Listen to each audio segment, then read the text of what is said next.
नहीं श्वेता जी, आप जवाब दीजिए। रमेश जी, आपने अभी एसआईआर के मुद्दे पे बात करते हुए ये बोला था कि नागरिकों को अधिकार है भारत में वोट डालने का। उसी पे हम बोलना चाहते हैं, नागरिकों का जो वोटिंग राइट है वही लोकतंत्र की शान है। बाकी जितने भी फर्जी वोटर हैं वो तो इससे सावधान ही रहें।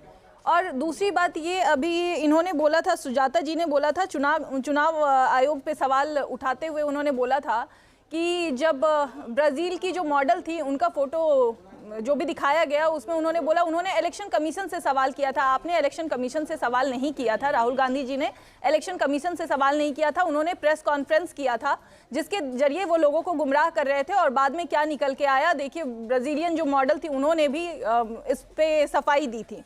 दूसरी बात, सुजाता जी ने ये बोला कि जनगणना करवाना चाहिए, एसआईआर नहीं। जनगणना अगर होगा तो वो गवर्नमेंट करवाती है, एसआईआर करवाने का पूरा कंप्लीट राइट इलेक्शन कमीशन का होता है फेयर इलेक्शन के लिए।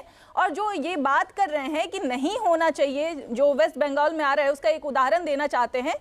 करीब 2200 बूथ्स ऐसे हैं, पोलिंग बूथ्स ऐसे हैं जो बॉर्डरिंग डिस्ट्रिक्ट्स में है। वहाँ पे पिछले 23 साल में जितने वोटर्स का नाम इलेक्टोरल रोल में है उतने ही आज भी हैं, किसी का नाम कटा नहीं है। जबकि वहाँ पे जो वृद्ध लोगों की संख्या सबसे ज़्यादा है। आप मुझे ये बताइए, 23 साल में कोई मरे नहीं होंगे क्या? कोई शिफ्ट नहीं हुए होंगे क्या? एक एग्जाम्पल लेते हैं, एक डिस्ट्रिक्ट है 24 परगना, वहाँ के लोगों के बारे में बहुत सारे लोग वहाँ से बाहर है। आप दिल्ली में पूछिएगा आप कहाँ रहते हो, हम दिल्ली में रहते हैं, उनका घर भी यहाँ पे है, सब कुछ यहाँ पे है, लेकिन फिर भी ये लोग बोलते हैं कि वो शिफ्ट नहीं हुए हैं। बताइए 23 साल में परगना का कोई व्यक्ति अगर यहाँ शिफ्ट हो गया है, यहाँ वोट दे सकता है, यहाँ हो सकता है, तो वहाँ पे उसकी चॉइस है ना।